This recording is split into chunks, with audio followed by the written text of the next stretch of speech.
Hello friends, welcome to my YouTube channel legal and social awareness. मैं Karim Ahmad Siddiqui advocate. कैसे हैं आप सब लोग? उम्मीद करता हूं कि आप सभी लोग स्वस्थ होंगे और अच्छे होंगे।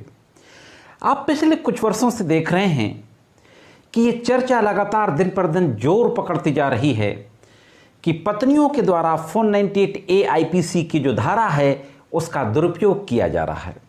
और वह सुप्रीम कोर्ट और देश के डिफरेंट हाई कोर्ट्स के द्वारा भी अपने निर्णयों में, अपने जजमेंट्स में इस बात को लेकर चिंता जाहिर की जा रही है।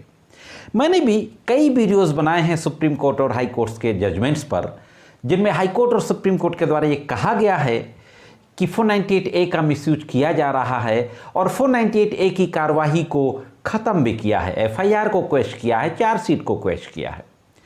आज भी मैं साथियों 498A के कुछ इसी तरीके के जजमेंट को लेकर के आपके बीच में हाजिर हूं। यह जजमेंट पंजाब और हरियाणा हाई कोर्ट का है। पंजाब और हरियाणा हाई कोर्ट ने तो यहां तक कह दिया कि पत्नियां 498A की धारा को हथियार के रूप में इस्तेमाल कर रही हैं, बजाय इसके कि वह इसको ढाल के रूप में इस्तेमाल करें।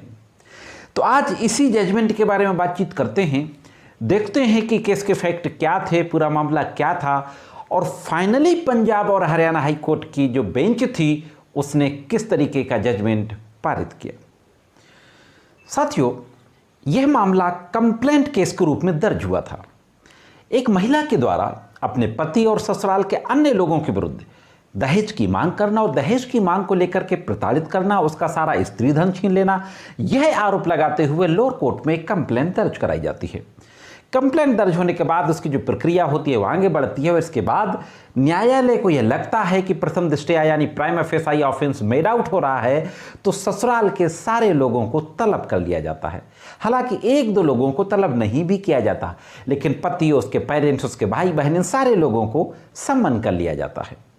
लोअर कोर्ट के इस समनिंग ऑर्डर के अगेंस्ट हस्बैंड और उसके परिवार के अन्य लोगों के द्वारा पंजाब और हरियाणा हाई कोर्ट में सेक्शन 482 CRPC के तहत क्रिमिनल मिसलिनियस रिट पिटीशन दाखिल की जाती है और क्रिमिनल मिसलिनियस रिट पिटीशन दाखिल करते हुए ये मांग की जाती है कि इस समनिंग ऑर्डर को क्वेश किया जाए। दोस्तों, honourable Punjab and Haryana high court के द्वारा इस पूरे मामले को देखा जाता है। कंप्लेंट में जो एलिगेशन थे, जो 200 और 202 के जो बयानों में जो एलिगेशन लगाए गए थे, इन सारे मामलों को देखने के बाद बहुत ही महत्वपूर्ण टिप्पणी की जाती है।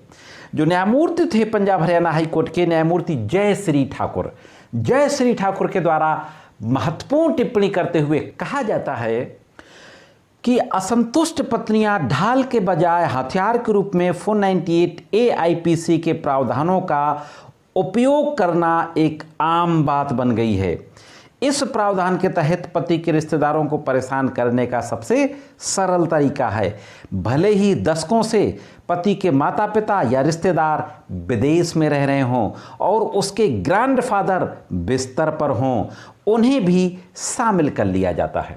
हाँ दोस्तों, इस तरीके की महत्वपूर्ण टिप्पणी की जाती है और यह कहा जाता है कि इसमें जो आरोप लगाए गए वह आरोप जनरल आरोप हैं, कैजुअल आरोप हैं, स्पेसिफिक आरोप नहीं हैं। और ऑनरेबल सुप्रीम कोर्ट के कई जजमेंट हैं जिसमें साफ साफ कहा गया है कि अगर स्पेसिफिक विशिष्ट आरोप ससुराल के अन्य लोगों के खिलाफ नहीं हैं तो मामला नहीं बनेगा।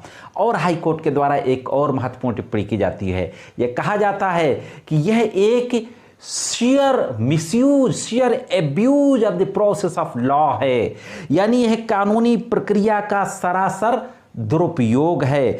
इस तरीके की भी टिप्पणी की जाती है और यह टिप्पणी करते हुए फाइनली जो समनिंग ऑर्डर था लोअर कोर्ट के द्वारा जो पारित किया गया था, ससुराल वालों को सभी को तलब कर लिया गया था, उस समनिंग ऑर्डर को क्वेश कर दिया जाता है। हाँ दोस्तों, खंडित कर दिया जाता है। तो इस तरीके से कंप्लेंट केस की कार्यवाही को भी हरियाणा और पंजाब हाई कोर्ट के द्वारा 482 में खत्म कर दिया गया। साथियों, अगर आप एडवोकेट हैं तो ये जजमेंट आपके ज़रूर काम आएगा। अगर आपके इस तरीके का कोई मैट्रिमोनियल केस चल रहा है 498A से संबंधित, तो भी यह जजमेंट आपके ज़रूर काम आएगा। ये जानकारी कैसे लगी कमेंट्स करके ज़रूर बताएं। आज की वीडियो में सिर्फ इतना ही। मिलते हैं किसी अन्य वीडियो में कानून की कुछ अन्य जानकारियों के साथ। तब तक कानून की विभिन्न तरीके की जानकारी के लिए देखते रहें लीगल एंड सोशल अवेयरनेस।